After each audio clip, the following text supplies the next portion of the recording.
Muchas gracias a todos los que nos acompañan hoy en un nuevo Web Talk Sende.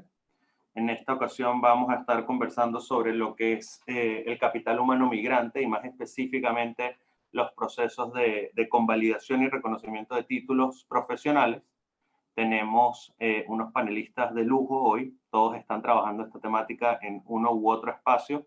Tenemos a Óscar Pérez, quien es presidente de Unión Venezolana, aquí una de las ONGs venezolanas más grandes del Perú. Nancy Arellano, que nos acompaña desde la Embajada de Venezuela en Perú, ministra consejera, y Víctor Torres, que nos acompaña desde World Vision, que es coordinador del programa de grants de una de las ONGs también más grandes del mundo, de hecho, que viene trabajando también esta temática de cerca. El espacio de hoy es posible gracias a la cooperación alemana, a la Unión Europea y la cooperación alemana BMZ, y implementada por GIZ aquí en el Perú, que nos han permitido abrir este espacio para que podamos conversar sobre esta importante temática el día de hoy.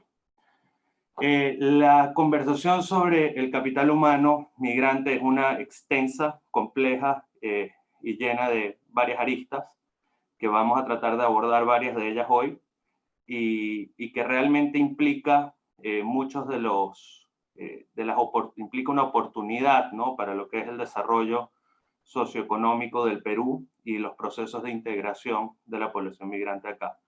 Le quiero agradecer nuevamente a todos los que nos están acompañando. Veo que se están conectando mucha gente, a quienes nos siguen también por Facebook Live. La verdad que estamos muy felices de contar con ustedes acá y esperamos poder atender varias de sus dudas. Por favor, para quienes quieran ir haciendo preguntas, vamos a tratar de atender todas las preguntas posibles. Las pueden ir haciendo por el icono de preguntas y respuestas que van a encontrar en su pantalla, en la parte baja.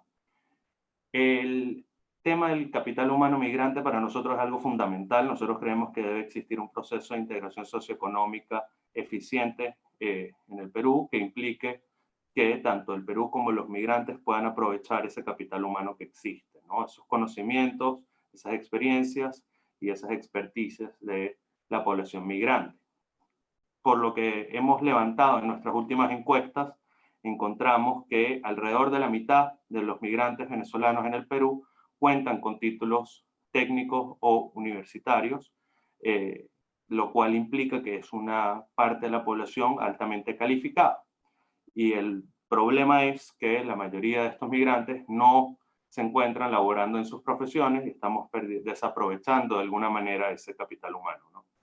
En ese sentido, lo que hemos observado es que solo entre 1 y 2% de la población migrante habría convalidado sus títulos ante la SUNEDU. Estamos hablando de alrededor de la población migrante con título universitario o técnico.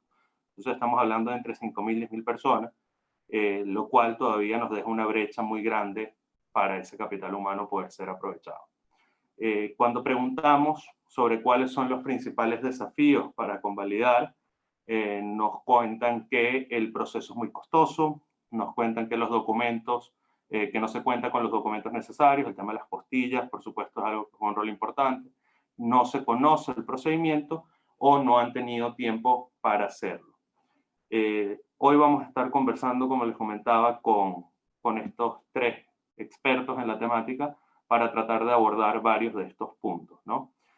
Yo quisiera empezar contigo, Óscar, quizás que tienes ya un buen tiempo trabajando aquí en el Perú, fuiste promotor, como muchos, del PTP, de los procesos de inserción de la población migrante, vienen haciendo un esfuerzo importante en esta temática.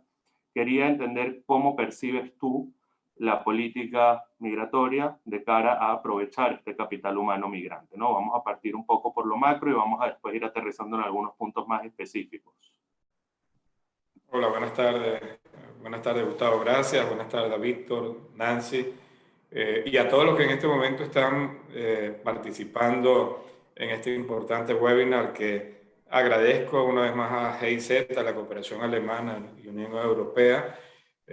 Ayuden a que estos espacios se sigan multiplicando porque definitivamente es lo que nos va a permitir avanzar. Yo estoy convencido que la política migratoria enmarcada dentro de lo que es la política nacional migratoria, que claramente adelanta el Perú hasta el año 2025, en buena medida está apuntando hacia buscar la integración real de la población migrante y refugiada venezolana en el aparato socioeconómico y productivo de este país. Y eso pasa por buscar de que podamos incorporar a cubrir parte de la demanda laboral insatisfecha que existe en este país con profesionales venezolanos que han venido llegando y que obviamente ya vemos cómo en provincias han podido cubrir parte o coadyuvar, ¿no? A cubrir parte de esa demanda laboral insatisfecha.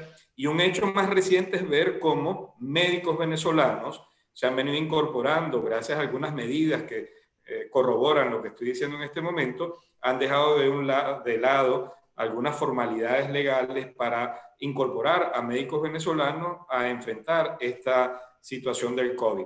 Y obviamente que eso también se traduce en lo que es la toma de decisiones, en aprobar algunos mecanismos migratorios, algunas decisiones migratorias, el permiso temporal de permanencia, la calidad migratoria especial, que ha permitido que venezolanos puedan adelantar los trámites que corresponden para buscar de habilitar o certificar sus competencias profesionales en este país. En ese sentido, finalizo, yo sí estoy convencido de que el Perú tiene una clara disposición a través del Estado, de sus organismos, sus instituciones, una clara disposición de permitir la integración real de la población migrante y refugiada venezolana al aparato productivo de este país.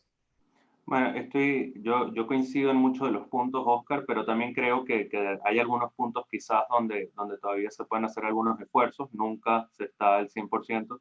Ahí de repente, Nancy, consultarte a ti, ¿cómo consideras qué procesos podemos buscar para que fomenten la integración socioeconómica del capital humano venezolano, ¿no? Habíamos hablado un poco del nivel educativo, pero también me gustaría que me comentes un poco del perfil profesional de la población migrante. Según lo que han identificado desde la embajada, ¿cuáles son los principales grupos de profesionales y dónde podrían hacerse algunos esfuerzos para incentivar más esta inserción laboral? Bueno, primero que nada, buenas tardes, Gustav, gracias por la invitación, asimismo al señor Pérez, el señor Torres y el señor Ruiz. Bueno, para nosotros evidentemente es una prioridad lograr la inserción de los venezolanos en el Perú.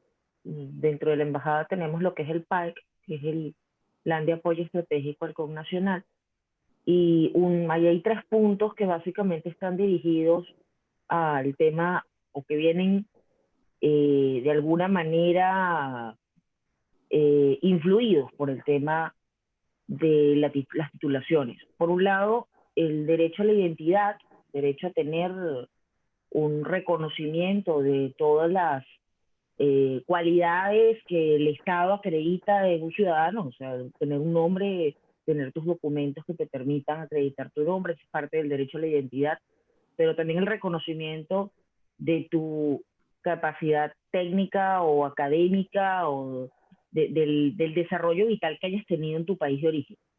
Y eso influye en los segundos 2 puntos, que son, por un lado, la inserción laboral y los emprendimientos, donde las capacidades desarrolladas por el individuo a través del sistema académico les permiten lograr una mejor inserción, y el tercero, que es la acreditación educativa ya directamente. Ahora, para poder lograr esto, evidentemente se hace necesario que exista o se usen los mecanismos que internacionalmente se han venido habilitando para ello. En ese sentido, sabemos que una de las trabas más recurrentes debido a, bueno, toda la desgracia que lamentablemente ha ocurrido en Venezuela en los últimos años, y cómo se ha vuelto una barrera muy alta el poder compulsar un título, el poder legalizar un título, el poder apostillar un título. Por esa razón, la embajada venía implementando pues un plan de legalización. ¿En qué consiste la legalización? Básicamente existen 2 mecanismos ante la comunidad internacional mediante el cual tú puedes acreditar o hacer valer un documento emitido dentro de la República. Uno es la legalización, que es el mecanismo más viejo, más tradicional ante la autoridad pública, y el otro, que normalmente pasa por un proceso de reconocimiento ante el país de origen. Normalmente tú en el país de origen llevas a legalizar cuando vas contra cualquier país. Y luego existe un mecanismo estándar que básicamente es una legalización masiva, que es la Convención de La Haya, que es lo que conocemos como la postilla, que no es una legalización entre dos países. O sea, la legalización se hace por país. Yo, Venezuela, legalizo y Perú o Chile o Canadá o cualquier otro país acepta mi legalización y le da entrada en su propio sistema nacional. Y luego existe el Convenio de La Haya, que básicamente a través de la apostilla, que es ese documento, todos los más de 100 países firmantes del Convenio de La Haya automáticamente reconocen ese documento como válido. Es decir, a todos efectos, entre dos países, tanto la apostilla de La Haya como la legalización serían válidos. Nosotros lo que hemos logrado con el Estado peruano es básicamente que reconozca el proceso de legalización realizado fuera del territorio nacional, directamente en la embajada, y después se va a un proceso de colocación de la apostilla que permitiría entonces que, habiendo reconocido el Perú la firma de la embajada como autoridad legítima, que reconoce a su vez la legalidad o legitimidad del diploma o de la partida de nacimiento de cualquier documento que sea sujeto de legalización, pueda ser usado a todos efectos, presentación ante SUNEDU, presentación ante cualquier autoridad aquí. ¿Por qué ha sido esto importante? Bueno, básicamente ha permitido que muchos médicos, ahorita en el marco del decreto de urgencia, que ha dejado, digamos, o ha puesto en evidencia una de las brechas que se han venido, bueno, comentando y conversando. Por ejemplo, Oscar Pérez ha venido señalando este tema de la ONG Unión Venezolana. Ha permitido que los médicos venezolanos, por ejemplo, entren a tallar en el marco de la pandemia. Y el Estado siempre tiene que asegurarse por un tema, bueno, de salud pública, por un tema de la responsabilidad que ejerce un médico, que, por ejemplo, la acreditación educativa como médico, en efecto, sea original, sea real, sea verídica en el país de origen. Y bueno, eso nos ha permitido a nosotros contribuir, digamos, de alguna manera bien activa en materia de ayudar a que esos médicos que se encuentran en territorio nacional y que no tenían, por ejemplo, la apostilla, vayan a proceso de legalización y después apostilla ante la Cancillería peruana. Y con ello puedan insertarse. Entonces, ¿qué hace falta? Bueno, hace falta el match entre oferta y demanda. Oferta laboral, demanda laboral, y muchas veces hace falta la traducción, porque el sistema educativo venezolano no tiene traducción exacta muchas veces en las titulaciones con el sistema educativo peruano. Y nuestros niveles, por ejemplo, los técnicos superiores universitarios, no tienen un equivalente directo en el sistema peruano. Entonces es un reto allí, por ejemplo, lograr mecanismos de inserción donde se encuentre traducción de acuerdo al sistema del país receptor sobre el país emisor. Un intento que se ha hecho desde hace mucho tiempo en la región ha sido, por ejemplo, el convenio Andrés Bello. El convenio Andrés Bello ha buscado justamente armonizar la validez de los títulos, lo ha logrado con éxito a nivel, por ejemplo, de secundaria, a nivel de estudios básicos y diversificados, pero no así, por ejemplo, con las titulaciones ya universitarias. Nosotros tuvimos reunión con el convenio Andrés Bello el año pasado y ellos tenían un proyecto bueno, importante en materia de docentes, buscando entonces que los profesores, los docentes, en cualquiera de los 12 países miembros del convenio Andrés Bello, pudiesen ejercer su profesión en cualquiera de los 12 países del convenio Andrés Bello y que haya automático reconocimiento de la profesión por parte incluso de los gremios, de las agremiaciones, de los colegios que puedan existir en cualquiera de los 12 países donde está desde Venezuela, Perú, Ecuador hasta España. Y que claro, es muy interesante todos estos esfuerzos que se puedan realizar porque permite una mejor movilidad humana, una movilidad humana que pueda ser insertada de forma más eficiente, porque permite además armonizar programas de estudio, como para que no vaya a haber unas deficiencias o diferencias marcadas en materia de formación. De hecho, yo creo, Nancy, que todo está ligado, ¿no?, a un proceso de integración regional que en el caso de Latinoamérica no ha alcanzado su pico, por decirlo de alguna manera. Creo que hay muchos esfuerzos a nivel de integración regional que se pueden hacer y que facilitarían procesos como este, pero a la vez son procesos políticos que toman un tiempo, que toman bastante tiempo, ¿no? Y que tienen una serie de barreras a nivel político que dificultan su implementación. Si nos vamos ahora un poco más a la parte práctica, es evidente que existe hay unas brechas de habilidades en la economía peruana que pueden ser, como comentaba Oscar y como comentaba Nancy, que por supuesto pueden ser llenadas por este capital humano migrante, sobre todo si observamos, por ejemplo, lo que sucede en provincia. Quizás en Lima la competencia es más alta, pero en provincia efectivamente encontramos oportunidades muy, muy interesantes. Creo que Oscar, con el censo de profesionales, que si no me equivoco está saliendo otra vez, parte de lo que buscan es identificar esas brechas y apoyar procesos de integración. Ahora vamos a entrar un poco más adelante ya a las alternativas, a las ofertas que tiene cada una de las organizaciones aquí presentes para apoyar los procesos de inserción laboral y sobre todo desde la perspectiva de convalidación y reconocimiento. Víctor, te quería preguntar a ti un poco más práctico, ¿no? ¿Cómo se ve, y de repente Oscar y Nancy nos pueden ayudar después a complementar los huecos que queden, cómo se ve el proceso de convalidación para un profesional? Es decir, yo llego al Perú y ¿qué hago?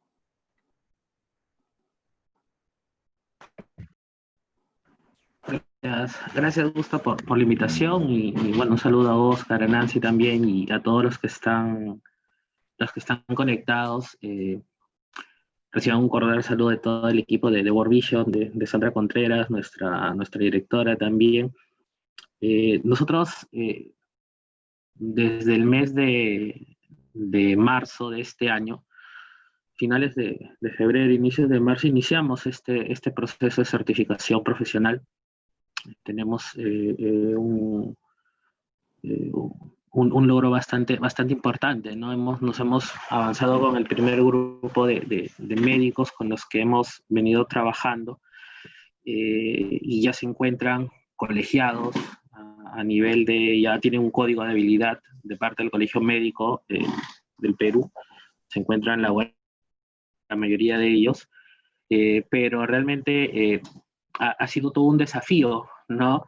Poder ir identificando aquellos médicos que podían contar con un perfil adecuado y sobre todo un perfil más que adecuado, ¿no? A todos los requerimientos y exigencias que demandaban de parte de los organismos que exigen, ¿no? Y ahí con Oscar hemos tenido un trabajo bastante intenso en eso. Un médico transita por varias etapas, ¿no? Desde la revalidación del título en SUNEDU, la postulación al examen nacional de medicina y dependiendo del resultado, el proceso de colegiatura, ¿no? Entonces, nosotros hemos podido identificar que en realidad la dificultad, ya Nancy lo mencionó, hay un tema con toda la regularidad que tienen que cumplir los médicos con sus documentos que vienen y de alguna manera sean reconocidos acá por las organizaciones, pero en la coyuntura actual se han venido dando mecanismos y estrategias que nos han facilitado justamente avanzar con este proceso de certificación. Al inicio, cuando comienza el tema de la pandemia, todo se cayó, todo se transformó, no tenía las instituciones, tanto SUNEDU como Colegio Médico, procesos o procedimientos virtualizados para poder correr o desarrollar los procedimientos de revalidación y de colegiatura, y eso ha tenido que darse, ¿no? De eso se ha tenido que ir acomodando estos procesos y se ha tenido que ir dando, pero han venido siendo reforzados por medidas de urgencias que el gobierno sacó y que permitió que un buen grupo de médicos pueda irse ya insertando a los diferentes, bueno, tanto al sector público como al sector privado, ¿no? Nosotros creemos que este proceso de certificación es un proceso que más allá de la búsqueda de inserción laboral, es un proceso que desde una mirada tenemos que darle como un proceso integrador, ¿no? Un proceso integrador, un proceso en donde las personas buscan oportunidades laborales de manera equitativa, ¿no? Entonces, no creo que eso al menos para nosotros, que es una primera experiencia en este procedimiento, en estos procesos de certificación profesional, nos hemos dado cuenta a partir de los testimonios, del diálogo que hemos tenido con los médicos nosotros, y ahí Oscar puede dar fe de ello, el acompañamiento que damos a personas es muy regular, ¿no? Vamos con ellos, acompañamos hasta el procedimiento en donde el colegio ya les da la habilitación profesional. Y creo que eso está permitiendo la transformación y el cambio de vida, ¿no? El cambio de vida no solamente del profesional, sino de toda la familia y de todo su entorno. Creo que los mecanismos que ahora se están abordando están corriendo. Nosotros encontramos una debilidad en el hecho de, ya, ¿qué pasa cuando la persona revalida, convalida o ya obtiene su colegiatura profesional? El tema de insertarse laboralmente, sentimos que ahí tenemos que desarrollar estrategias de incidencia, tanto en Cancillería, tanto en Ministerio, bueno, en este caso con médicos, en Ministerio de Salud, y también por ahí sumarnos al Ministerio de Trabajo y Promoción del Empleo, para ver cómo podemos desarrollar estrategias de advocacy. Tenemos que advocar para poder lograr que estos profesionales que ya han alcanzado una revalidación ahora tengan la oportunidad de insertarse laboralmente en los diferentes espacios y lugares en donde se tiene que hacer. Creo que eso está faltando. Creo que está caminando, se están dando ahora todos los procedimientos para lograr esta certificación, pero el desafío sigue siendo el tema de la inserción laboral. Y creo que ese es un tema que, al menos en el caso como World Vision lo está planteando, estamos buscando tejer puentes, ¿no? Con ministerios para poder incidir en esto, porque creemos que, tú lo mencionaste, Gusto, son decisiones políticas, ¿no? Son decisiones políticas, son estrategias que desde el Estado se tienen que ir dando, y creo que las organizaciones como nosotros deberíamos de articularnos para promover bien estas estrategias de incidencia, ¿no? Es un primer comentario, Gusto, que quisiera compartir. Sí, yo creo que coincido totalmente, Víctor. Yo creo que la articulación es elemental. No solo de parte de quienes desde la sociedad civil buscamos o desde distintos espacios buscamos generar cambios, sino también a nivel del Estado, ¿no? Uno de los puntos que yo veo muy importante también es la articulación dentro del Estado, que creo que es algo que todavía es una tarea un poco pendiente en Perú. Creo que es un proceso que está dándose, pero que va quizás lento. En el caso de Colombia, por ejemplo, observamos una articulación mucho más marcada con el rol que existía en la gerencia de frontera que llevaba Felipe Muñoz, que permitía quizás que la política migratoria fuese más eficientemente implementada. Yo creo que evidentemente hay desafíos para que este proceso se dé en el Perú. Creo que se está trabajando hacia eso, pero bueno, vamos a ver cómo se mueve ese proceso hacia adelante, y ahí la sociedad civil tiene que hacer su tarea de incidencia de todas maneras. Oscar, tenemos aquí también varios, es evidente que el caso de los médicos ahorita está en auge porque se crearon ciertas facilidades para incentivar su inserción, pero también tenemos aquí algunos ingenieros, tenemos aquí varios docentes, educadores, etcétera, que están atentos a entender cómo es el proceso. Y ahí mi pregunta básica, quizás para tener este punto cubierto, para empezar, ¿cuáles son los requisitos básicos, el 1, 2, 3, 4, 5, que necesitamos para una colegiatura? Para convalidar títulos. Después vamos a hacer un par de preguntas de colegiatura también. Sí, mira, yo creo que es importante, y lo ha mencionado Nancy, lo ha mencionado Víctor. Creo que aquí hay dos brechas que siempre, y ustedes también lo han identificado en los estudios que han hecho. Hay dos brechas que son las que inicialmente debe enfrentar un profesional venezolano. Estamos hablando de los venezolanos. Veía que alguien decía allí si solamente iban a hablar de los venezolanos. Yo hablaré en este momento de ellos. Las dos brechas más importantes son las legales. Muy bien atinaba a dar una larga explicación Nancy sobre este particular.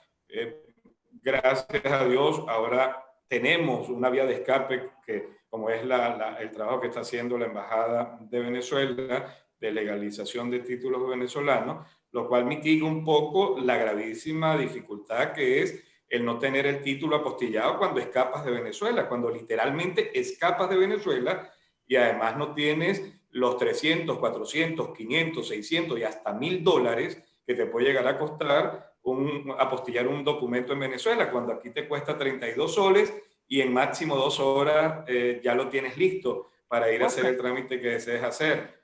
Pero y además la otra brecha... que es exonerado de costo. No se está cobrando absolutamente nada por el proceso de legalización. Y eso es importantísimo aclararlo. Y la otra brecha, que obviamente está claramente identificada, tiene que ver con el tema económico. Y hoy día mucha gente sigue viendo como costoso, y lo es, los 325 soles con 10 que cuesta tramitar el reconocimiento del título extranjero acá en el Perú ante la SUNEDU. Pero antes eran 645 soles, muy bien lo recuerda Nancy, y con un trabajo de incidencia que hicimos con la realización del primer registro de profesionales venezolanos en el Perú, logramos llamar la atención de la Cancillería, en ese momento el canciller Néstor Popolicio, quien adelantó toda una serie de diligencias que logró esta reducción de casi el 70% del costo del reconocimiento del título acá. Entonces, esas son las dos brechas más importantes que hay que superar, y las menciono porque un requisito, parte del ABC, es el documento, el título apostillado. Si bien es cierto, SUNEDU tiene algunos mecanismos de consulta con algunas universidades en Venezuela, bien sea vía web o porque tienen la base de datos, esto sigue siendo muy difícil porque lastimosamente la inmensa mayoría de las universidades en nuestro país no facilitan este tipo de consultas que se hacen desde acá. Además que en el caso de los que tienen estos mecanismos de consulta, tienen que enfrentar lo que es el drama del Internet en Venezuela. Entonces, es muy, muy, muy difícil, y yo sé que, por ejemplo, la embajada ahorita enfrenta severos problemas al momento de consultar, porque en Venezuela es casi que por horario. ¿En qué horario hay internet en tal zona y en qué horario no? Esto es un tema, es muy difícil, ¿no? Entonces, parte del ABC es el documento apostillado, o, en su defecto, legalizado por la embajada y posteriormente apostillado en el Ministerio de Relaciones Exteriores peruano. El otro documento, otra parte de ese ABC que tú mencionas, Gustav, es el documento con el cual tú acredites tu situación legal en el Perú, que bien puede ser el PTP, puede ser el carnet de extranjería, puede ser el pasaporte, y hay ahorita una discusión si se puede o no con la cédula. A veces hablas con algún funcionario de SUNEDU, te dice que sí, otros te dicen que no, es un tema, ¿verdad? Pero esos son dos documentos fundamentales para reconocer tu título, además de los 325 soles que debes pagar por el trámite de reconocimiento. Ahora bien, debemos tener en cuenta que hay dos formas de certificar las competencias profesionales o títulos obtenidos en el extranjero. Uno es el reconocimiento de título, que se adelanta ante la SUNEDU, y el otro es el proceso de revalidación de título, que se adelanta ante una universidad peruana que esté debidamente acreditada ante SUNEDU y que tiene unos costos obviamente superiores. ¿Qué es lo que obliga en este momento a no solo realizar el reconocimiento, sino realizar el proceso de reválida? Las exigencias de los gremios, de los colegios profesionales, porque yo bien pudiese ser médico y solamente adelantar mi proceso de reconocimiento ante la SUNEDU y posteriormente colegiarme. Hasta el mes de diciembre se estuvo exigiendo la revalidación de título. Hoy día es el ENAM, el Examen Nacional de Medicina. Pero, por ejemplo, te hablo de casos como las enfermeras, que leo ahí a alguien que insistentemente está hablando del tema de las enfermeras. El tema de las enfermeras es que se exige adelantar un proceso de revalidación de título. Nosotros en este momento, junto con ACNUR, estamos apoyando en la Universidad San Martín de Porres a las primeras 80 licenciadas en enfermería para que puedan revalidar su título. Pero esos son 2.500 soles cada una de ellas, sin contar lo que de luego va a costar el proceso de colegiatura. Seguramente Víctor les va a hablar de algo bien importante en lo que estamos trabajando y que permite que en el caso de las enfermeras licenciadas en enfermería puedan optar a un crédito a un crédito con tasas de interés preferenciales que les puede permitir revalidar el título a las enfermeras. Pero está pasando lo mismo con los psicólogos, está pasando lo mismo con los ingenieros, con los arquitectos, está pasando lo mismo con otras carreras, en donde no sería obligatorio la revalidación del título y sin embargo los gremios lo están exigiendo, lo cual obviamente hace mucho más costoso la posibilidad de que estos profesionales se puedan colocar al servicio del Perú. En todo caso, nosotros lo que estamos es apostando a que volvamos a lo que inicialmente era todo este proceso, que se acepte el reconocimiento del título ante la SUNEDO y que se permita posteriormente la colegiatura. Porque además aquí hay algo importante que hay que destacar. Nosotros no estamos hablando de desplazar absolutamente a nadie. Lo que estamos hablando es de cubrir parte de la demanda laboral insatisfecha que existe en el Perú. 25.000 médicos hacen falta en el Perú, dicho por las propias autoridades del Ministerio de Salud. Aquí hay un déficit de más de 60.000 docentes, o sea que no es cualquier cosa. Ahorita leía a alguien que escribe allí, que es docente de educación física, por citarte solo, Gustav y amigos, un ejemplo o un caso. En La Libertad hay un déficit del 60% de profesores de educación física. O sea, un déficit altísimo. Entonces, y si así vamos repasando, bueno, te puedo mencionar, solo en educación hay un psicólogo por cada 26 colegios.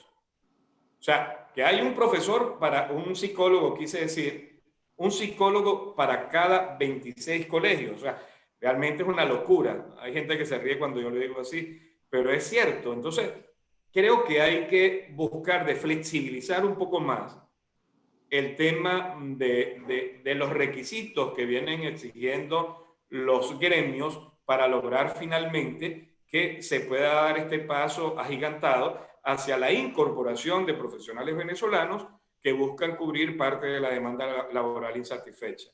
Hay un punto muy importante, Oscar, entre lo que comentas. Bueno, creo que todo lo que comentas es muy importante, pero hay un par de cosas que creo que es muy importante tomar en cuenta, que quizás en muchos casos para la población local es difícil de percibir. Uno comentaba el tema de los costos, y efectivamente, hablábamos de 350 soles aproximadamente, el costo actual para el reconocimiento del título por parte de SUNEDO. Sin embargo, estamos hablando de una población que ha salido en unas condiciones de altísima vulnerabilidad. Lo que pasa en Venezuela es una crisis que efectivamente humanitaria, de características prácticamente nunca antes vistas en la región, y 350 soles se transforma en la decisión entre poder comer, entre poder pagar la renta o buscar el reconocimiento. Y el otro tema que comentabas que me parece también muy importante es el tema de la diferencia entre el reconocimiento de los títulos por la SUNEDO y la reválida. La reválida implica una serie de costos que ya se van incluso a unos niveles prácticamente inalcanzables para la mayoría de la población migrante, y que creo que, bueno, que no solo para la población migrante, creo que inalcanzables para la mayoría, serían inalcanzables para la mayoría de la población local también. Creo que lo que genera esta necesidad o esta política donde busca generar quizás ingresos por esa vía para las universidades o para el Estado, lo que genera una oportunidad perdida para la industria, genera una oportunidad perdida para la educación, en el caso de los docentes, para el sector salud, en el caso de médicos, enfermeros, etc. Entonces, estamos viendo más bien un tema muy complejo en lo que viene a ser el proceso de reconocimiento, y donde entra este tercer actor que juega un rol fundamental, que vienen a ser los colegios profesionales. Porque si vamos a ciertas profesiones, como vienen a ser administradores, quizás, bueno, politólogos, yo definitivamente no tengo una necesidad de convalidar mi título, porque realmente mis habilidades no las determina el título, sino más en mi capacidad de hablar. Bueno, no voy a decir aquí quizás la palabra que quiero decir, pero lo que quiero decir es que hay profesiones en donde quizás la reválida, el reconocimiento no son necesarios, pero encontramos otras como la ingeniería, la enfermería, la docencia, la medicina, donde el reconocimiento de títulos y la colegiatura son indispensables para poder ejercer la profesión acá. Y ahí los colegios profesionales son entidades independientes, no son entidades estatales, no forman parte del Estado peruano, y ellos pueden definir requisitos en base a, a lo que sus miembros consideren, ¿no? A sus directivas consideren. He tenido contacto con algunos de ellos y los requisitos son realmente en muchos casos muy difíciles de cumplir. Ahí ese otro actor, ¿cómo se le puede entrar o qué esfuerzos se están haciendo para dialogar con ellos? Víctor, también si quieres. Sí. Adelante, Gusta, si me permites, creo que ha sido muy, al menos en nuestro caso, ha sido estratégico el diálogo con los colegios profesionales. En este caso, compartir la experiencia del colegio médico y del colegio de enfermeras, ¿no? Y en realidad, a ver, no son no son el cuco, ¿no? O sea, sí te muestran mucha apertura para poder desarrollar los procedimientos. Tan es así que el colegio médico, se lo comenté hace unos momentos, inicia la pandemia y todo, tú sabes, todo se paralizó, se cayó, pero comenzó a flexibilizar, nos sentamos con ellos a dialogar, hubo apertura y hemos logrado tener casi 100 médicos colegiados a la fecha, ¿no? El colegio de enfermeras también, si bien es cierto, tú le has dado ahí, tú lo has explicado muy claro, los colegios son independientes y cada quien y fijan sus propios requisitos, sus propias reglas, sus propias exigencias. Y el colegio de enfermeras también te las plantea, pero sí te muestra bastante apertura en poder dialogar y ver cómo podemos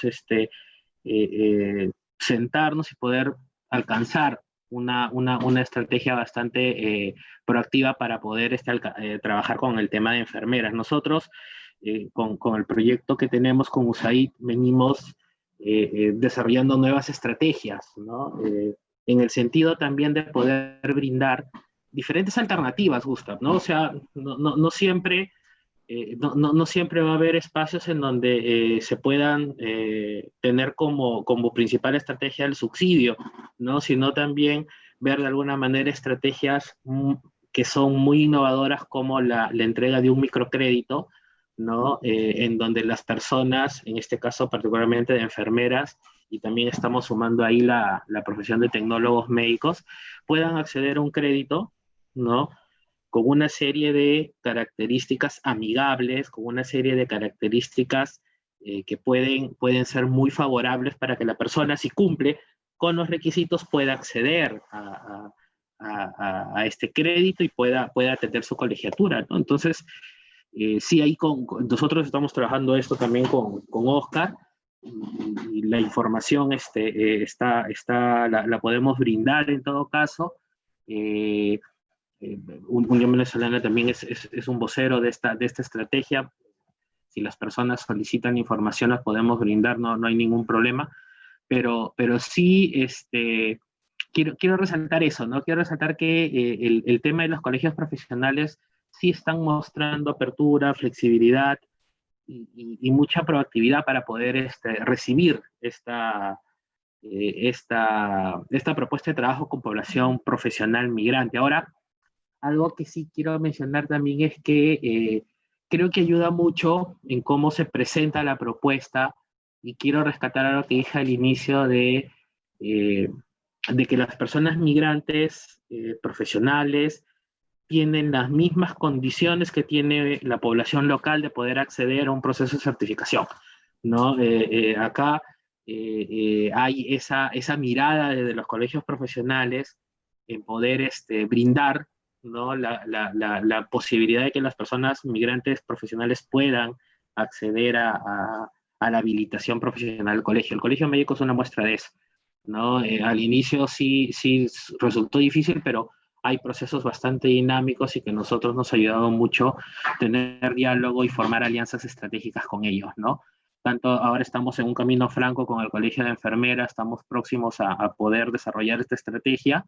Invito a todos los que estén interesados también ahí a través de Oscar a poder compartirles toda la información, pero sí rescatar eso, ¿no? Esa opción que tienen estos colegios de poder brindar esos procesos bastante amigables, Gusto. Sí, creo que de todas maneras encontramos casos y casos, ¿no? Hay colegios que tienen al ser y cada uno independiente, algunos que tienen una apertura mayor, otros que tienen una apertura menor. Ahí comentaba alguien que si es ingeniero necesita revalidar para poder ejercer su profesión. Mira, revalidar no necesariamente, pero convalidar el reconocimiento del título y la colegiatura sí son variables que para ejercer una profesión como la ingeniería son 4.000 importantes. soles. Y 4.000 soles que cuesta la colegiatura de colegio de Exactamente. ingenieros. Es de hecho una de las más caras, ¿no? Y ahí, Nancy, la pregunta es para aquellos profesionales que no tienen la suerte quizás de haber estudiado algo como lo que estudié yo en las ciencias políticas, administración, economía, sino que estudiaron derecho, ingeniería, enfermería, que creo que son todas profesiones que tienen una utilidad tan palpable además para el desarrollo de un país, para la construcción de procesos de crecimiento económico. ¿Cuáles son las alternativas que hay? Y ahí los esfuerzos que está haciendo la embajada desde todos sus espacios para abrir procesos, para construir cambio tanto a nivel político como práctico para estos profesionales. Bueno, por un lado, mira, yo creo que la embajada respecto de la competencia directa y básica que tiene, viene avanzando el proceso de legalización, que es lo que corresponde, ¿no? Que es lo que tú en el núcleo duro exiges a una embajada. Por otra parte, la embajada viene trabajando también los temas de incidencia en distintos sectores. Desde el año pasado se han sostenido reuniones con distintas cámaras, con la Cámara de Comercio de Lima, con distintas organizaciones, con la propia cooperación internacional. El Estado peruano además ha creado ahorita en agosto de este año, y eso es importante dejarlo en claro, un grupo de trabajo denominado Grupo de Trabajo para la Gestión de la Cooperación Internacional a favor de los refugiados inmigrantes venezolanos y de las comunidades de acogida en el Perú. ¿Por qué? Bueno, porque todos sabemos que ha habido una, una rueda, ¿no?, de donaciones que hubo en el mes de junio, si no me falla la memoria, mayo, perdón, en España, durante la cuarentena, y se lograron recaudar una intención de donación de más de 2.500 millones de euros en favor de la migración. Como bien señalaba Oscar, esto es una migración forzada, esto es una migración que no ha sido una migración elegida, por esa razón es el carácter súbito de la migración, un gran volumen de personas que salieron de Venezuela prácticamente obligadas por todas las razones políticas que han desprendido una crisis, bueno, humanitaria sin precedentes, y a razón de la cual, bueno, la solidaridad internacional ha venido buscando mover recursos. Y esos recursos van a distribuirse o han ido distribuyéndose tímidamente hasta ahora en los países receptores. Perú es el segundo país receptor más importante y la idea es que haya, insisto, estas líneas de acción que permitan cumplir con una inserción que realmente sea beneficiosa para todos.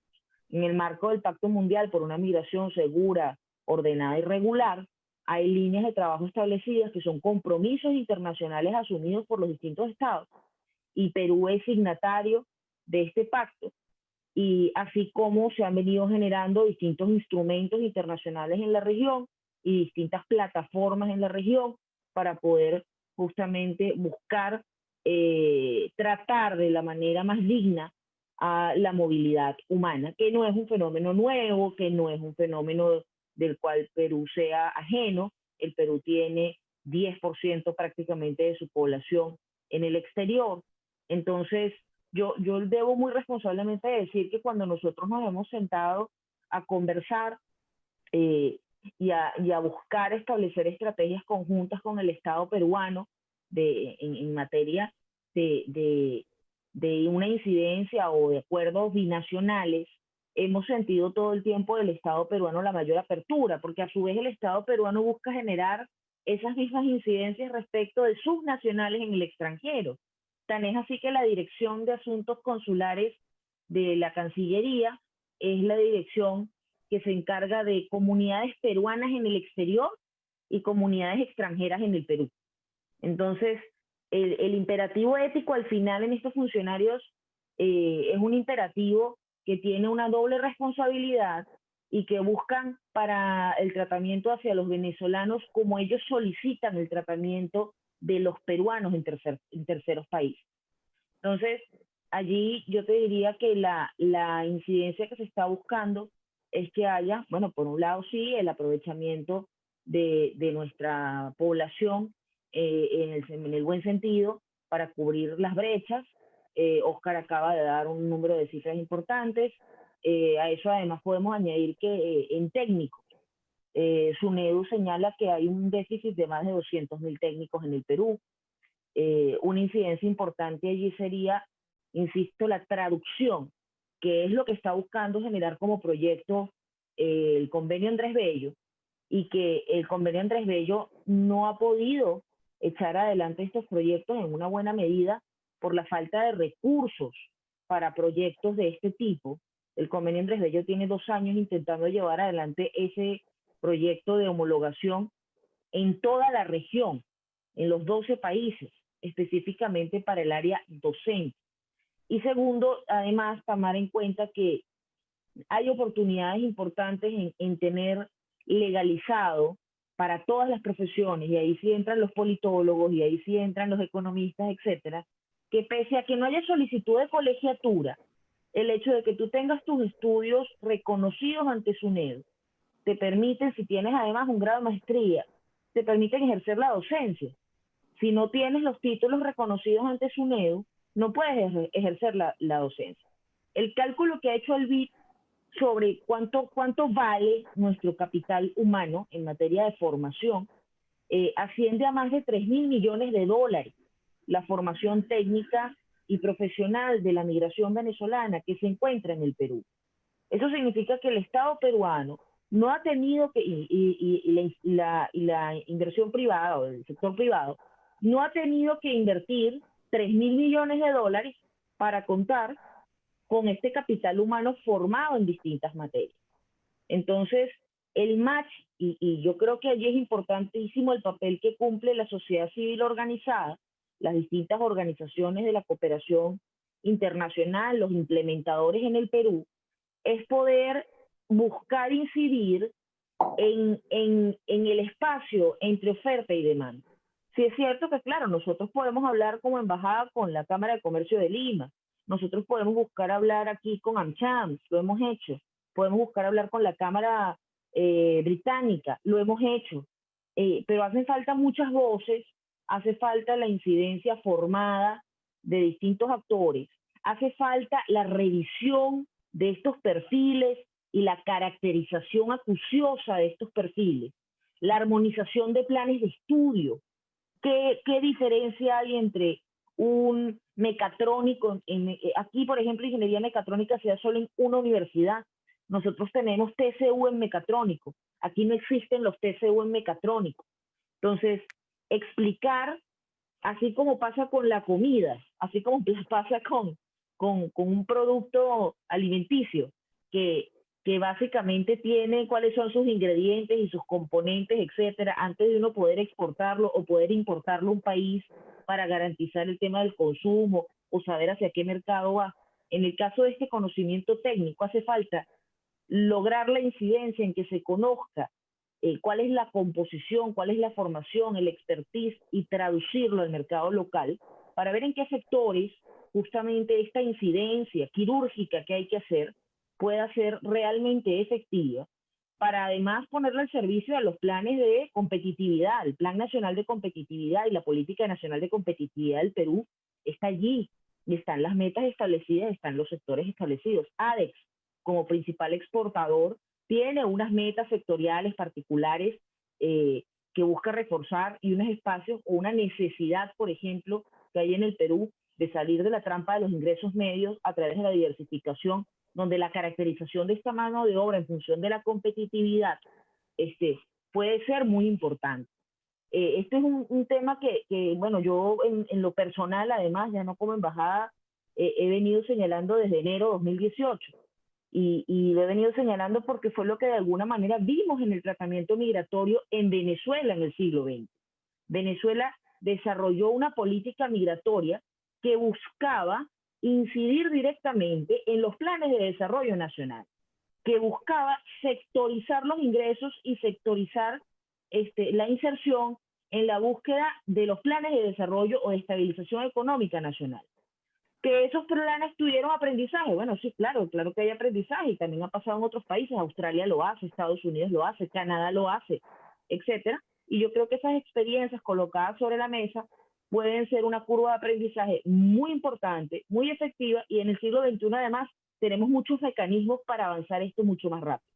No, de todas maneras, y de hecho yo creo, Nancy, que hay un factor muy importante acá y creo que es un factor que juega un rol fundamental en todo esto, y es que al inicio de este fenómeno migratorio tan grande, evidentemente países como Perú no estaban preparados para una migración de esta magnitud. Creo que ningún país en Latinoamérica estaba preparado, probablemente ningún país en el mundo está preparado para un proceso migratorio tan rápido y tan grande, y que toma un proceso de aprendizaje también para los países receptores, el ver cómo manejar este fenómeno, y para sus instituciones y actores locales también asimilarlo, adaptarse y tomar las medidas adecuadas, ¿no?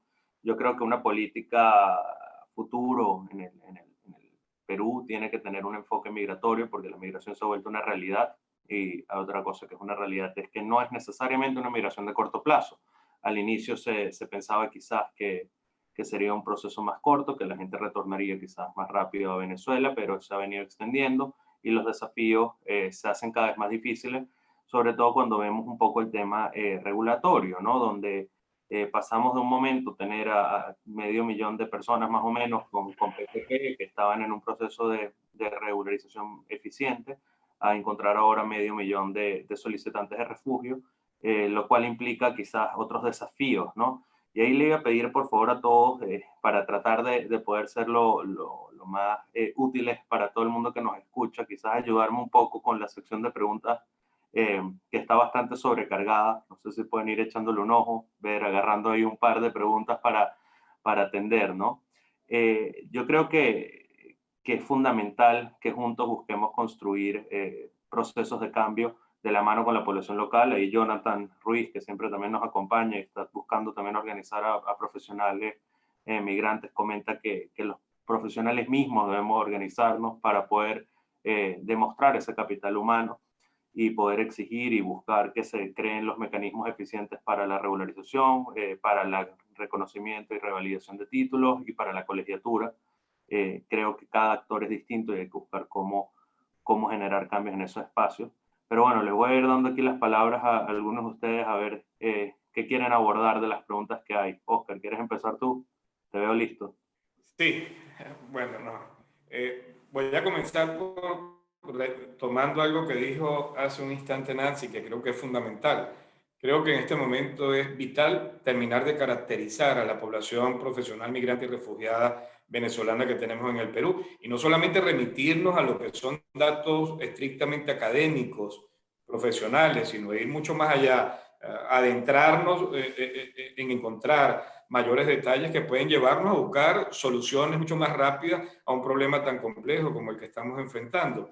Frente a ello, yo quiero informar que del 20 de noviembre al 20 de diciembre, con apoyo de USAID y de WOCU, vamos a realizar el registro de profesionales venezolanos en el Perú, totalmente automatizado, pero además tiene una particularidad este registro, que va a permitir, en buena medida, entre otras cosas, caracterizar a la población profesional migrante y refugiada venezolana en el Perú, sino que además buena parte de esos datos que van a quedar registrados en esa plataforma de manera automatizada, o sea, al instante, van a formar parte de la bolsa de empleo que también vamos a poner a disposición de empleadores y de todo el que quiera de una u otra forma encontrar mano de obra calificada, profesionales, que en buena medida, de igual forma, van a poder ahí revisar algunos datos bien importantes que les permita hacer una escogencia o una selección muy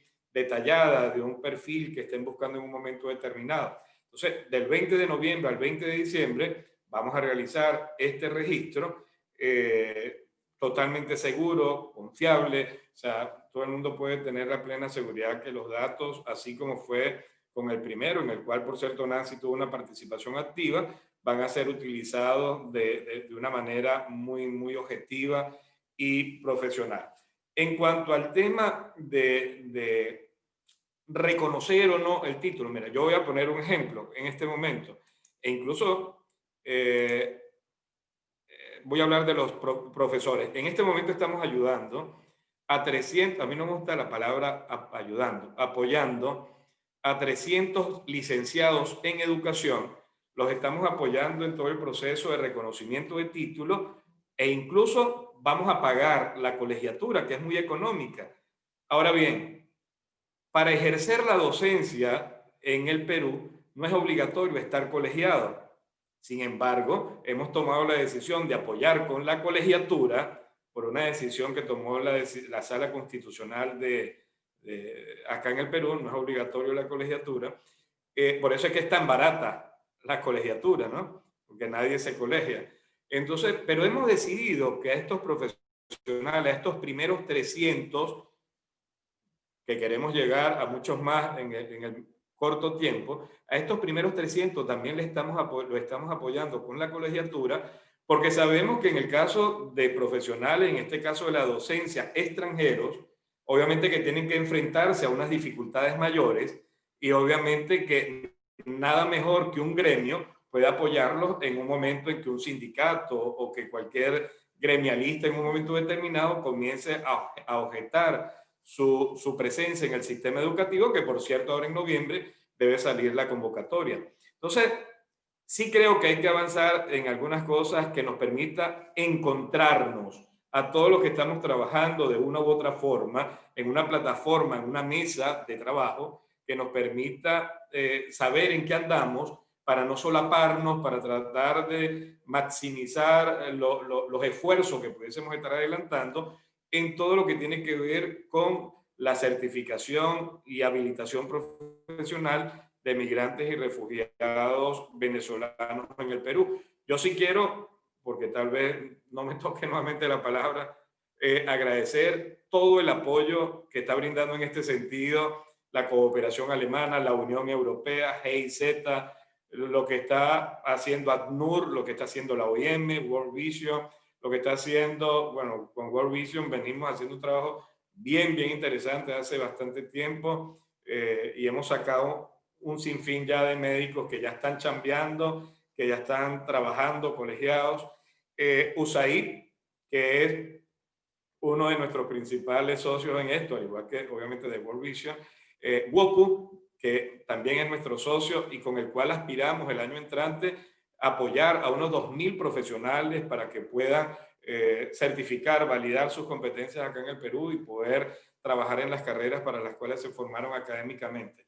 En verdad que, mira, yo lo que creo es que es una oportunidad. Yo escuchaba finalmente, a Gustav decía que el Perú no estaba preparado y que estaba aprendiendo. Y yo creo que tampoco nosotros estábamos preparados y nos toca aprender, ¿verdad? Y nos toca desaprender y a aprender frente a estos nuevos desafíos que tenemos por delante. Nancy ahorita hablaba de un ingeniero mecatrónico o técnicos mecatrónicos, hablaba Nancy.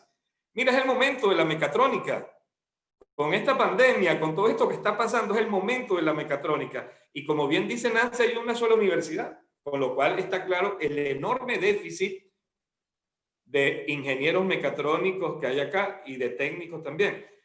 Yo me fui a comer algo anecdótico, una hamburguesa, hace unos días acá, les recomiendo, está muy buena en Petare VIP. Y resulta que el muchacho que hace el delivery en Petare VIP, me pongo a hablar con él de Barquisimeto y yo le digo, ¿y en Venezuela qué hacías? Y me dice, no, yo soy ingeniero mecatrónico. Y yo casi que me pongo las manos así y digo, Dios, no puede ser.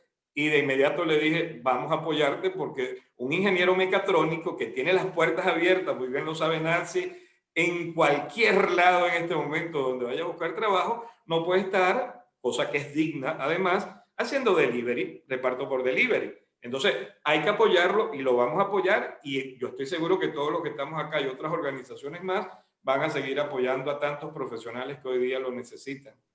Oscar, creo que ese es el caso de muchos, ¿no? Ese caso creo que Sí. todos lo vemos constantemente, profesionales que están ejerciendo o trabajando en empleos que, bueno, pueden ser en una condición de subempleo, ¿no?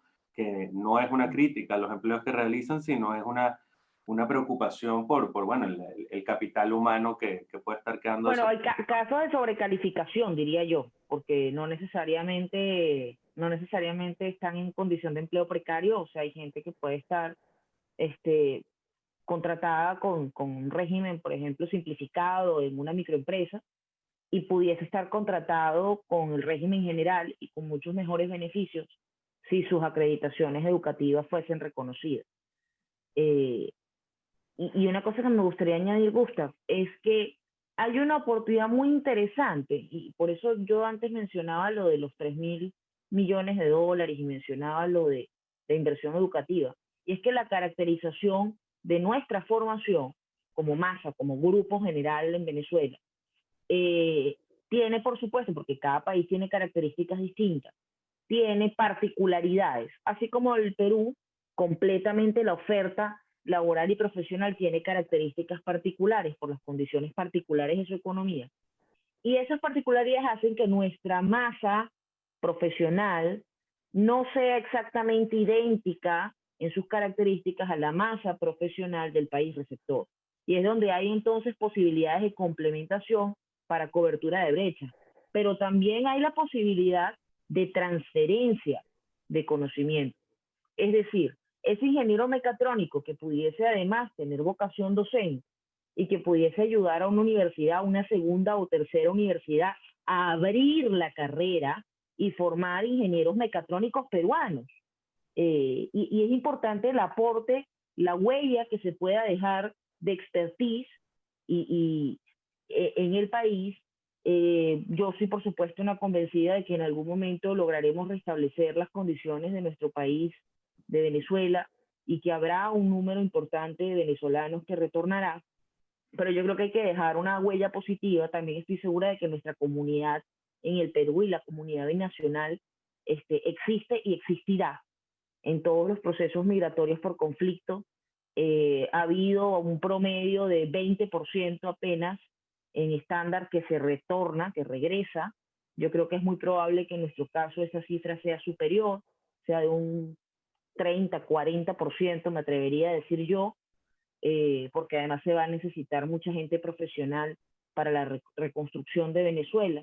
Y creo que para nosotros es muy doloroso saber que la fuga de talento de Venezuela es una realidad. Por cada docente aquí sobrecalificado para un puesto manual, existe un grupo de niños en Venezuela sin docentes.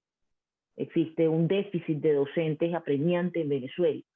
La deserción escolar en Venezuela ha alcanzado más del 60%, y eso es gravísimo. Pero también es cierto que esa deserción muchas veces no está siendo mitigada en el país de ingreso. La presión que hay para la satisfacción de estas demandas adicionales que se constituyen a partir de la migración, es importante que los estados receptores sepan que pueden ser satisfechas por la propia migración. Es decir, tenemos más niños migrantes que quieren docentes, sí, pero también tenemos docentes para que den clases. Podemos tener población que esté enferma y que hace presión sobre el sistema de salud, sí, pero también tenemos médicos y enfermeros para que curen no solamente a los migrantes venezolanos, sino también a los peruanos. No solamente que eduquen a los migrantes venezolanos, sino también a los peruanos.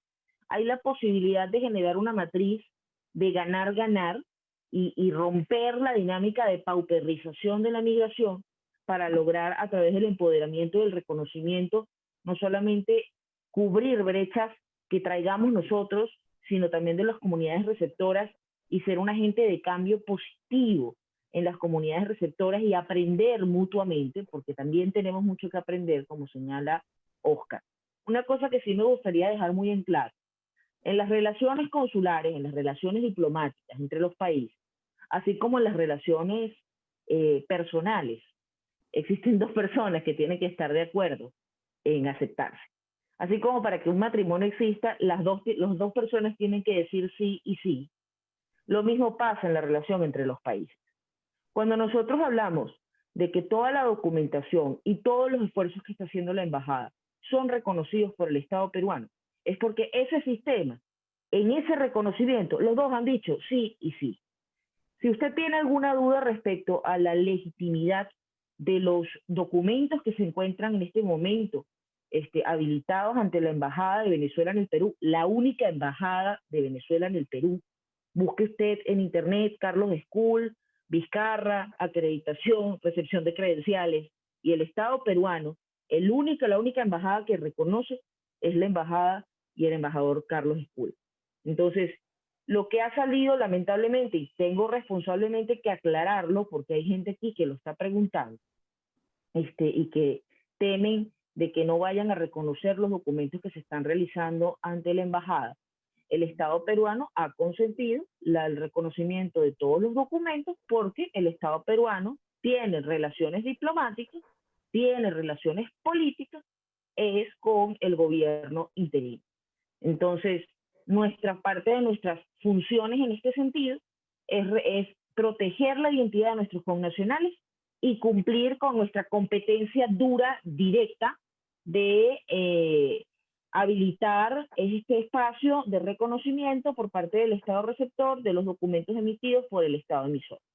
Entonces, allí no hay absolutamente ninguna duda, más bien se ha mantenido, como pasó en la Alemania nazi, como pasó cuando los alemanes ocuparon Francia, que se mantuvieron unas relaciones consulares, se ha mantenido una relación consular con la sección consular del régimen, así como la relación política se mantiene con la embajada. Y como nosotros somos la embajada, emitimos estos documentos. Así que eso sí quiero que quede bien en claro para que no haya lugar a dudas, y que estaremos habilitando operativos, estamos colaborando con varias organizaciones sociales, con varias ONGs, para habilitar procesos excepcionales, rápidos, para la legalización de los títulos sin ningún costo. Estamos trabajando además en el caso de los profesionales de la salud, hemos habilitado un correo directamente para que planteen su caso y atenderles fuera del horario de las citas que se encuentran en el CITRAC para poder ayudar a la inserción más rápida y poder ayudar además a contribuir con el Perú en el caso específico de la emergencia sanitaria debido a la pandemia. Cuenten con nosotros, cuenten con que estamos trabajando día por día, día con día por los venezolanos y como nosotros siempre decimos, porque la recuperación de tus derechos es nuestro deber y en ese sentido siempre estaremos trabajando. Muchísimas gracias. No, gracias a ti, Nancy. Y ahí, bueno, dudas respecto a la legalización de títulos por vía de la embajada, dirigidas a Nancy Arellano, que va a estar atenta a responderlas todas. Ahí también, bueno, Oscar ha comentado un poco, igual que Víctor, sobre los programas que están llevando para apoyar los procesos de tanto convalidación como colegiatura, e incluso en algunos casos todo lo que viene a ser la reválida. Víctor, Oscar comentaba que me pareció una manera bien, bien interesante decirlo, bien buena decirlo, que tenemos que también desaprender y reaprender nosotros los migrantes muchas cosas, ¿no? ¿Cuáles serían tus recomendaciones ahora para migrantes que están un poco frustrados, que no han logrado convalidar, que no han logrado ejercer su profesión acá en el Perú desde que llegaron? ¿Cuál sería tu recomendación? Partimos un poco de paciencia, hay que informarse, pero ¿por dónde nos guiarías tú, Víctor, con la experiencia que has venido teniendo últimamente en estos temas? Sí, bueno, no hay receta mágica, no hay una fórmula mágica que soluciona las cosas de la noche a la mañana. Tenemos que mantener siempre la esperanza y la fe en lo que vamos a hacer. Nosotros, hay muchas iniciativas, Gustav, que se vienen haciendo, nos ha comentado Oscar, Nancy también lo ha venido comentando, hay varias cosas que se van dando, vienen funcionando bien, otras quizás todavía presentan desafíos. Estoy leyendo algunos comentarios en donde hay mucha gente que menciona ciertas dificultades, ¿no? Hasta frustración con respecto a información que les dan de diferentes universidades, espacios en donde les dice te cuesta tanto, entonces todo eso suma, ¿no? A que se pueda generar desesperanza y por ahí frustración. Y hay algo acá clave, ¿no? Es estar informados. No, Nancy, Oscar han dicho de que lo vital que es tener información y poder acceder a información verídica, confiable y de una fuente real, ¿no? Nosotros estamos buscando siempre desarrollar iniciativas, desarrollar programas, proyectos que puedan beneficiar a las personas migrantes, profesionales, y nosotros estamos muy enfocados en promover la iniciativa de estos proyectos desde una perspectiva de igualdad de oportunidades, ¿no? Yo invito a la gente que esté informada. Nosotros tenemos lo he puesto en el chat de la discusión, hay un correo electrónico, hay un WhatsApp, en donde los profesionales, por ahora nosotros estamos desarrollando la iniciativa con enfermeras, con tecnólogos médicos. También estamos ya en las próximas semanas, ya vamos a iniciar todo un tema de desarrollo de cursos técnicos ocupacionales para profesionales, para técnicos, que se ha hecho también en base a un estudio de demanda, ¿no? Con nuestra institución con la que estamos trabajando, con la institución académica con la que estamos trabajando. Entonces, decirle a todas las personas, transmitir a todas las personas que hay una serie de iniciativas que se vienen desarrollando y que desde World Vision, como sé que también Unión Venezolana, como sé también que la embajada, tienen espacios para poder compartir esta información. Nosotros estamos seguros de que estas iniciativas van a encontrar un causal, ¿no? Yo invito ahí a Oscar, a Nancy. Sigo insistiendo que el tema de incidencia es vital, es clave, es una estrategia súper importante para poder asegurar que todas estas iniciativas que buscan integrar socioeconómicamente a las personas, ¿no? A venezolanos, a peruanos, que buscan mejorar la inserción laboral, van a tener un mejor efecto si es que logramos entrar a estos espacios más de decisiones políticas, en donde podamos tener un frente sólido, en donde podamos llevar una sola propuesta para incidir sobre lo relevante, sobre la importancia que es contar con capacidades competitivas de profesionales y de técnicos migrantes que no le quitan la chamba al peruano. Creo que también tenemos que tener un discurso muy potente, Gustav, en eso. Acá no hay, creo que tenemos que ser muy, muy conscientes en diseñar una estrategia de incidencia que permita posicionarnos por ese lado de que el que un profesional, un técnico migrante encuentre trabajo no significa o no es sinónimo de que un peruano se quedó sin trabajar, ¿no? Tenemos que cambiar esa percepción a partir de estrategias comunicacionales, de mucha pegada, de mucha llegada, una estrategia sólida, insisto, de incidencia a nivel de Cancillería, Ministerio de Salud, Ministerio de Trabajo y Promoción del Empleo. Estamos ya teniendo algunas reuniones, próximamente vamos a presentar algunos estudios, resultados que estamos teniendo. Entonces, creo que yo sí pido a las personas que me están escuchando mantener sé que es complicado en estos momentos en donde mucha gente lamentablemente ha perdido el empleo o está subempleada o no está trabajando para lo que ha estudiado. Creo que todas esas cosas a veces desaniman, se sienten mucho, pero sí ser conscientes de que hay una serie de estrategias y todos los que estamos aquí involucrados buscamos siempre el desarrollo y el mejor bienestar de las personas, ¿no? Yo de verdad agradezco mucho esta invitación, espero que no sea la última, Gustav, igual a Oscar, a Nancy por haber compartido con panelistas de primer nivel en este tema. Para mí es un gusto, es una bendición poder estar aquí.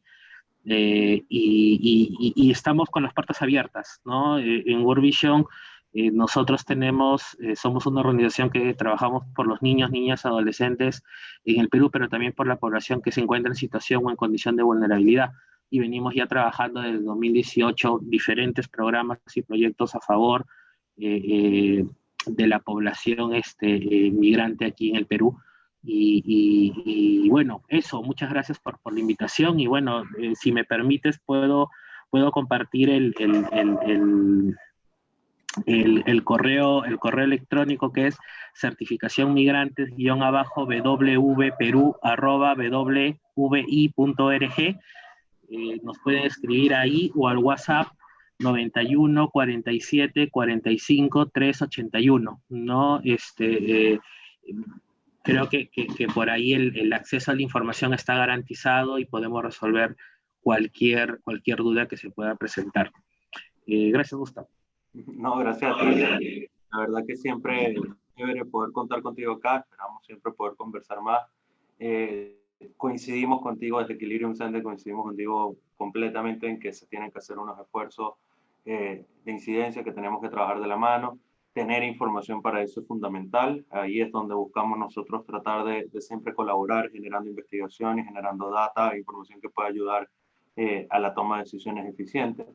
Quería pedir, bueno, ya para cerrar, yo creo que de verdad hemos tenido una conversación muy, muy útil para quienes nos han estado escuchando. No sé, Oscar, Nancy, si tienen algún último mensaje, algún dato que quieran dejar, algún punto de contacto sobre las dudas que van surgiendo, hablen ahora o, bueno, callen para siempre. Que bueno, sí, bueno, yo creo que, mire, lo primero es que las personas que necesiten, porque tienen una oferta laboral, porque están ante un proceso inminente de calificación, porque ya hay alguna prueba gremial que vaya a haber con un plazo súbito, así como hemos dicho para aquellas personas que tienen trámites ante migraciones, pueden enviarnos un correo a trámites@embajadadevenezuela.pe, trámites@embajadadevenezuela.pe, para que puedan exponer su caso y buscar entonces una asignación prioritaria de cita.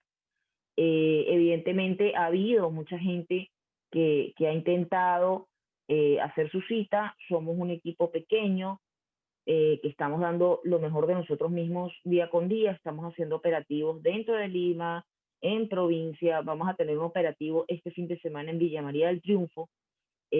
Al mismo tiempo vamos a estar en Ica haciendo operativo de trámites. Todos los días de lunes a viernes estamos realizando operativos a través del sistema CITRAC, se consiguen las citas. Y claro, la gente a veces se frustra porque no hay cita. Sí, se coparon todas las citas de aquí, ya vamos por el mes de enero. Entonces, por esa razón hemos establecido los operativos extraordinarios. Por esa razón hemos establecido además el apoyo a las distintas ONGs que están llevando adelante este tipo de programas para poder ayudarles a superar esa barrera que se tenía con el tema de la apostilla.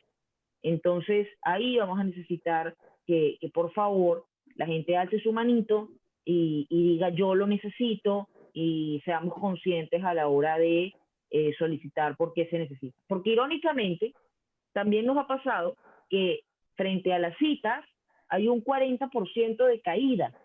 Por eso también hemos habilitado estos otros mecanismos. La gente va y pide cita y después no asiste a la cita.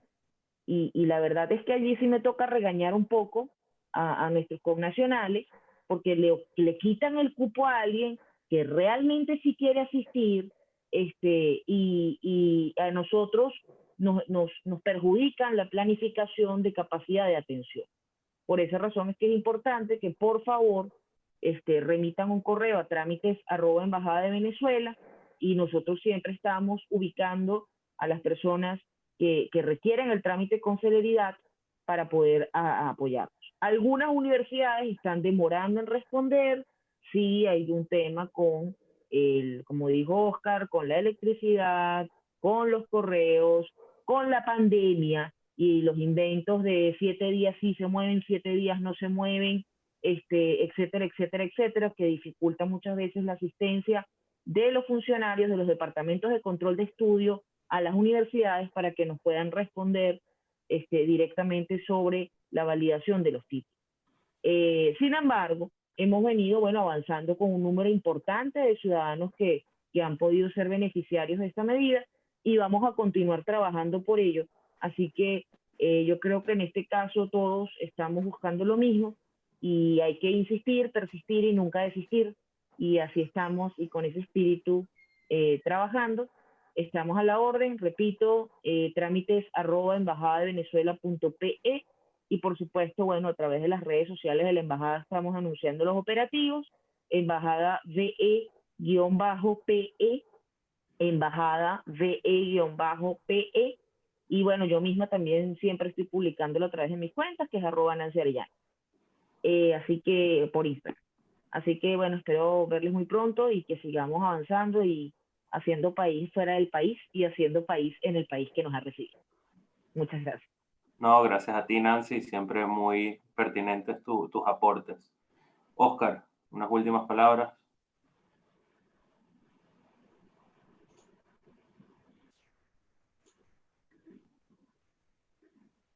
No te escucho bien. No sé si seré yo. El micrófono seguro. No se escucha. No, sí, no se le escucha, ¿verdad? Pasó, se nos fue Oscar. Bueno, a ver. No lo logré activar. Bueno, para ver ahora, Oscar, reactívalo una vez más, un último intento. ¿Aló? Ajá. Ahí sí. Está de vuelta. ¿Se escucha? Sí. Ahora creo que me escuchan ustedes y yo no los escucho a ustedes, ¿no? Pero sí te escuchamos. Yo no, pero bueno, trataré de decir algo ahí, pero ahora no los estoy escuchando. Nada, agradecida, Gusta, este espacio que Equilibrium, que ustedes han abierto para discutir sobre temas que son inherentes al desarrollo integral de la población migrante y refugiada venezolana acá en el Perú, y ojalá se sigan repitiendo con este y con otros tantos temas que son de muchísimo interés para los venezolanos en este momento y que también son definitivamente de muchísimo interés para las comunidades de acogida. Por supuesto, agradecer a GIZ, a la cooperación alemana, que está apoyando de una manera realmente decidida no solamente este tipo de espacios, sino otras tantas iniciativas que están redundando infinitamente de forma positiva en la población migrante y refugiada venezolana. Agradecer a José Antonio Encinas Marroquín, agradecer, cómo no agradecerle a ese caballito de batalla que es Pamela Harley, que siempre está también ahí tratando de buscar, de adelantar iniciativas y que es la reina de GIZ, la princesa de GIZ, ¿no? Y nada, agradecer a todas las organizaciones que vienen adelantando e instituciones, como es el caso de la Embajada de Venezuela, que vienen haciendo una loable misión o iniciativas que se vienen llevando adelante para buscar que los venezolanos puedan encontrar caminos de progreso y de generación de oportunidades. No es fácil porque a veces la gente dice, bueno, ¿y a mí cuándo me van a ayudar? Pero es que no es tan fácil, no es sencillo. Somos promedio 1 millón de venezolanos, de ciudadanos, y no es tan sencillo. Tampoco podemos decir, y creo que eso lo remachó en buena medida Víctor, a quien también le agradezco todo lo que hacen desde World Vision, y en especial él y Diana Sánchez, no podemos pensar tampoco que se va a poder subsidiar a la totalidad de los profesionales venezolanos para que puedan ejercer sus carreras acá. Es por eso que, como bien atina a decir Víctor, también estamos trabajando, y ya los tenemos allí, para generar mecanismos de acceso a créditos con tasas de interés preferenciales para que venezolanos puedan también iniciar un proceso de revalidación o para pagar la colegiatura, si fuera el caso. Así que, nada, lo que nos queda es seguir trabajando, seguir avanzando. En esto no hay descanso en todo lo que tiene que ver con la integración socioeconómica de los venezolanos en el Perú. Y nada, que Dios los bendiga.